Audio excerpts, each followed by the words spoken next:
देश भर में कोविड-19 के मामले एक बार फिर से धीरे धीरे सामने आने लगे हैं। महाराष्ट्र, झारखंड, राजस्थान और कर्नाटक जैसे राज्यों में सतर्कता बढ़ा दी है।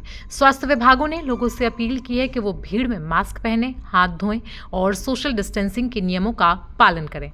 हालांकि सरकारों का कहना है कि घबराने की जरूरत नहीं है, लेकिन पूरी सतर्कता बरती जानी चाहिए।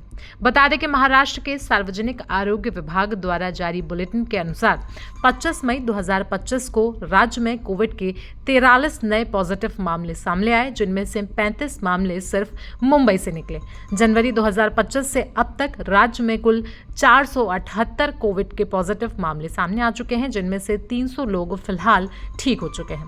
इस समय 209 मरीज सक्रिय हैं। स्वास्थ्य विभाग ने कहा कि राज्य में दहशत की कोई जरूरत नहीं है, लेकिन कोविड के लक्षणों पर नजर रखना और समय रहते इलाज शुरू करना बेहद जरूरी है।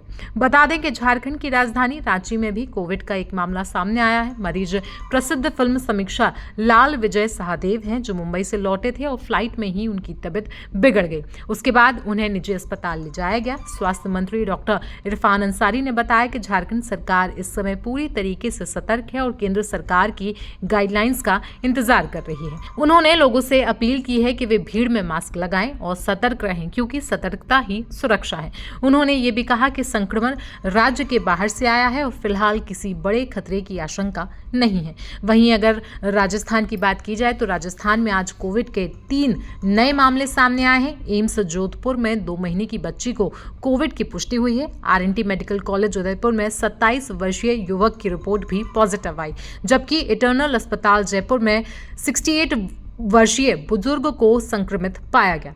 जनवरी 2025 से अब तक राजस्थान में कुल 15 मरीज सामने आ चुके हैं और किसी की मृत्यु नहीं हुई है। स्वास्थ्य विभाग की एक रिपोर्ट के अनुसार अधिकतर मरीजों की हालत स्थिर है और वे धीरे धीरे स्वस्थ हो रहे हैं।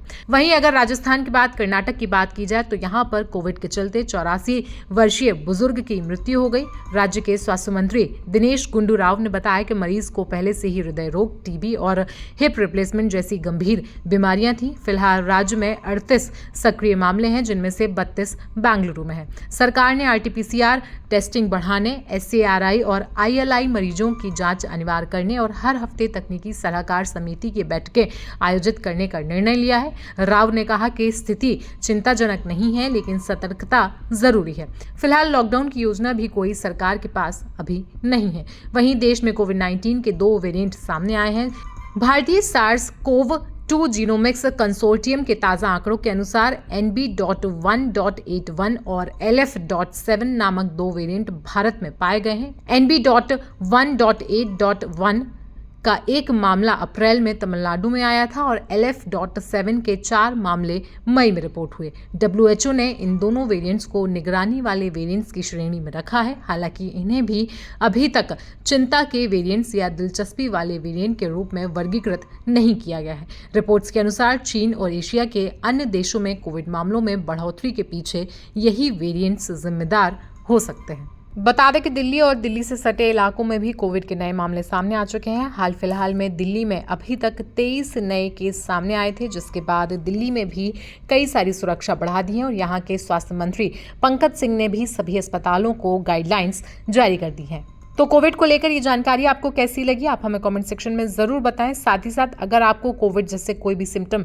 अपने अंदर नजर आते हैं तो कृपया कर अपने निजी अस्पताल में जाकर के कोविड टेस्टिंग जरूर कराएं। बाकी आप अपने खाने पीने का ध्यान रखें और स्वास्थ्य का ख्याल रखें। धन्यवाद। पूरी तरह सजग है, संवेदनशील है, कतई घबराने की जरूरत नहीं है। अगर कोरोना का कोई भी केस सामने आए तो सभी लोगों से गुजारिश है, अपील है, आह्वान है तो तत्काल हमारे संबंधित सीएमओ को, संबंधित क्षेत्र के हमारे चिकित्सालय, सरकारी चिकित्सालय के MOI अधीक्षक या जिले के किसी भी अधिकारी को बताने का काम करेंगे।